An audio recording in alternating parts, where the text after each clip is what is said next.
All right, so dhawaada everyone. Maskaxdeen healing. Maanta maxaa la joogaa Dr. Ahmed. Waxaan ka hadlaynaa we discussed maxay the defense mechanism repression, and now we're going to talk about projection. Asagaa noo sharxi doono siday ay tahay, and yeah, we'll start right now. aad iyo aad baad mahadsantahay nimco intaad iga soo casuuntay programkaagan waa program aad loogu baahan yahay marka waa runtaa maalintii hore waxaan ka hadalay ahayd qayb ka mida defense mechanismka oo repressionkan ka hadalay marka maanta waxaan ka hadlaynaa projection marka haddii aan defense mechanismka dadka u yara sharaxno in yar ugu soo celino waxaan defense mechanismka waxaan idhahay waa qofku waxyaabo uu isku difaacayo naftiisa uu ku difaacayo marka uu comfortable dareemayn ama anxiety walwaloo kale uu dareemayo ama xaalado ay la soo darsaan qofka dareensiinaya inuu anxiety uu dareemo marka xaaladaha waxaa ka mid a masalan conflictiga oo kale qofka hadday isku dhacaan qof uu ka weyn ama uu ka xishoonayo dan marka qofkii hadalkuma celin karo so then defense mechanism waa inuu isticmaalo ama qof uu ka cabsanayo kale waa inuu defense mechanism isticmaalo marka defense mechanismku qofkii ayay protect garanaysaa naftiisii waxoogaa yaroo reliefana way siinaysaa ama qofkii inuu waxoogaa uu yaro dareemo nafis taana way siinaysaa marka defense mechanismku maadaamuu saa yahay maalintii hore waxaan ka hadalayahayd repressionka oo ah qofku inuu wixii isku celiyo kani maanta aan ka hadlaynana waxaad moodaa inuu kii hore uu sii dhammaystirayo soo xagga marka hore qofku wixii iskugu celinayo projectionku waxa weeyaan qofkii qofkan kale ayuu dusha ka saaraya marka sidee buu dusha uga saaraya so waxaa laga yaabaa qofkani in uu dareemo waxyaabo uu comfortable ku ahayn ama fikrado ay ku soo dhacaan uunan comfortable dareemayn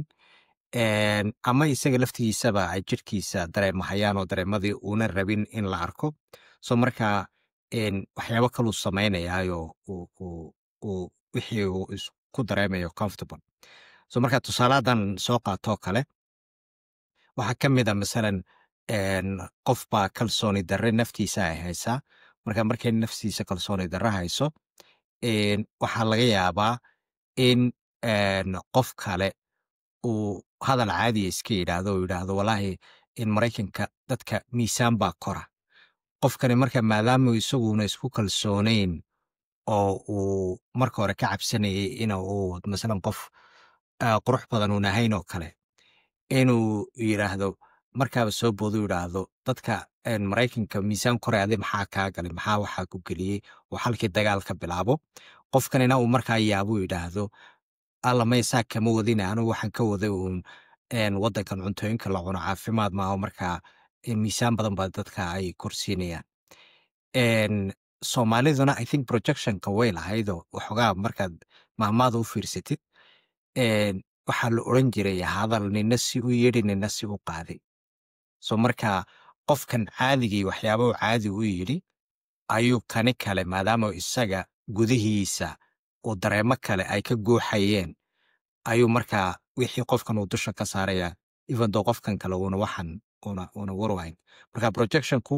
waa kaas weeyaan marka meelaheeba badanaa projectionku uu ku yimaada so badanaa projectionku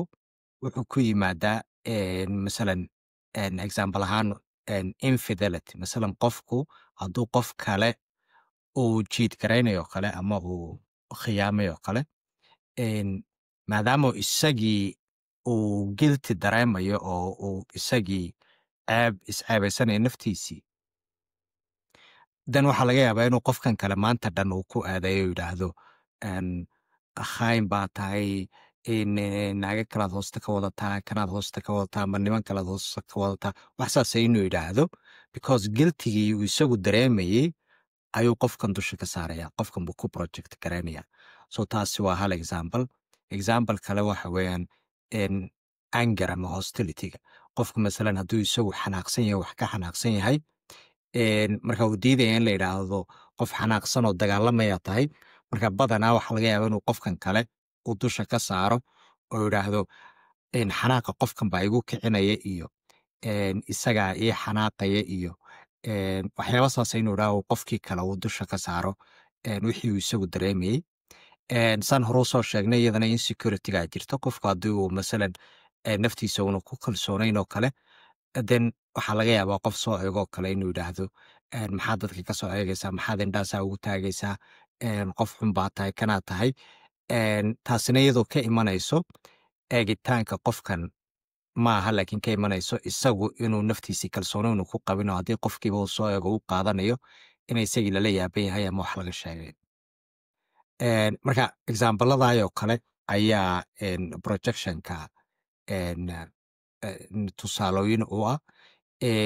innakana waxaween dhaqan ahaan soomaalina aad bay noogu badan tahay oo waxaween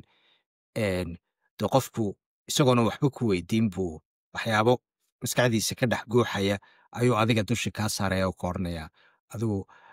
qabyaaliistaa tahay iyo kan kalaa tahay iyo waxyaaba noocaasoo kala markaa wadayaabaysa aad leeda warani waxa maskaxdeedu kuma jirini xageed ka keentay technicallyna waxa weye wuxuu qofku isagu dareemayo masalan qabiil baa lagu neceb yahay ama wax kala lagu neceb yahay oo ka dhaadhacsan marka maadaama fikradaha isa ka dhaadhacsan yihiin dan wixii uu isagu uu ka cabsanayay buu dadkii oo dhan uu ku aadanaya inay samaynayaan marka projectionku waa kaas wean nimcoy adigu tusaalayaal maad aragtay exampalo ba maxaan dhahay hadda tiktoka ku badan tahay ba maxay ahayd dadka isqabsanaya dadka oo isceynayaan qofay garanaynin waxyaalaha badan even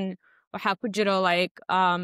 dada dhehaysid dadkan maxay u ceynayaan maxay saan u dhahayaan because maba ogaba noloshooda stranger waaye but siday u ceynayaan oo dhan waa ka yaabe and I think that's part of it like waxa ay ka dareemayaan bay ku eedeynayaan ee dadka kala saarayaan صح nimcoy waa examplo fiican example kanaad sheegtana wuxuuba soo hoosgalayaa Freud wuxuu ka aaminsanaa because Freud wuxuu ka aaminsanaa dadku aggression ama xanaaq iyo cuqdad iyaga haysa ayaa badanaa keentay inay dadka kale ay ku project gareeyaan oo dadkii kale waad necabtihiin iyo waadna necabtihiin iyo dad xun baad tihiin iyo waxyaabaha yidhaaheen maadaama iyaga xanaaq iyo cadho ay haysay sexual in naturena way jirtaa mid sexuala oo masalan saan hore usoo sheegnay qofkii hadduu isagu uu dad kale ka helayo oo uu jecel yahay inuu dad kale raadsado qofkay wala joogeenna uu markaa ku accuse garaynayo ina isagu ama iyaduba ay jiid garaynayso taana way tahay externalizationna way tahay oo waxa weyan de qofkii maadaamuu rabin filinadii uu dareemayey inuu dareemo oo yidhaahdo walaahi kalsoonideeda way xun tahay iyo qof wax jiid garaya makhaay maanahay iyo maadaamuna rabin inuu waxyaabaha uu naftiisi u sheego dan waxa weeyaan waa inuu dad kale u dusha ka saaro uu yidhaahdo hebelba waa saas ama heblaayaba waa saas ama dadkuba waa saas ama hadduu qof la joogaba uu ku yidhahdo adigu wasaabaad samaysaa si markaa uu comfortable ama relief uu dareemo waxoogaa nafis yar uu dareemo taana wuxuu samaynaya qofku waxay ka tahay self protection waa naftiisii ayuu ka ilaalinayaa markaa walwalkaa soo galaya hadduu dareemo inuu isagu qof xun yahay ama wax xun uu sameeyey markaa sababtaaba iyadna keenaysa marka waa runta inawey hadda soomaalidu waxa wad moodaa inay ilaahiin tiktoka waxaa soo galay dadkii psychological problemka qabo miidhan baa soo gala wuxuu noqday outlet ama si ay ku cabiraan shucuurihii iyaga hayey ee ay comfortableka ku ahayn ha صح because hadda like it's the whole thing of like qofka I feel like dadkaas maxay hadday dadkaas face to face ku ahaayeen waxaas may dhihi haayeen it's like the whole protection of like what's your front stage and backstage maxay ahaydee markaa qarsan tihid sidaa u hadlaysid iyo markaa dadka ag joogtid sidaa u hadlaysid identity badanna like with the projection dadkan may ogyihiin waxay suubinayaan inuu dadka kale ay dhaawac geynayaan maya projectionku badanaa waa subconscious marka maaha waxay ay ogaan u samaynayaan maaha laakiin waa dabeecad khaldan oy barteen oo inaad aragteen kalmada dadka qaar baa jira aadan la riisan garayn karaynin oo mar alla markaad damcda inaad wax kala hadashid accusation waalan kugu soo tuuray marka dadkaasi accusationkaad iyagu way aaminsan yihiin in aad adu qof xun tahay oo waxanay sheegayaan iyagu waxa haystaa inay wax runa yihiin laakiin waa at a subconscious level so that's why a lot of time dadku aynan aware ahayn ayna ogeyn laakiin dadkeennu ay u malaynayaan inay dadkani ogaan waxan u samaynayaan and I think meesha misunderstandingku ka yimaado badana waa taas haddii qofkii loo malayo inuu waxaan ogaan u samaynayo oo iska yeelyeelayo qofkiina uu iska yeelyeelaynin dan waxa weeyaan in conflict waa meesha ka dhacay qofkas yeah dadka kaloo support garaynayaan the person that's projecting, you know, because qof kale caynayaan they never saw, but I feel like if you're, you know, sida qofku caynaysid there's a lot of cayo afkay ka dhihi karin but qofka saasada u caynaysid there has to be some truth of like your inner self. That's how this isku aragtid. صح waa runta and I think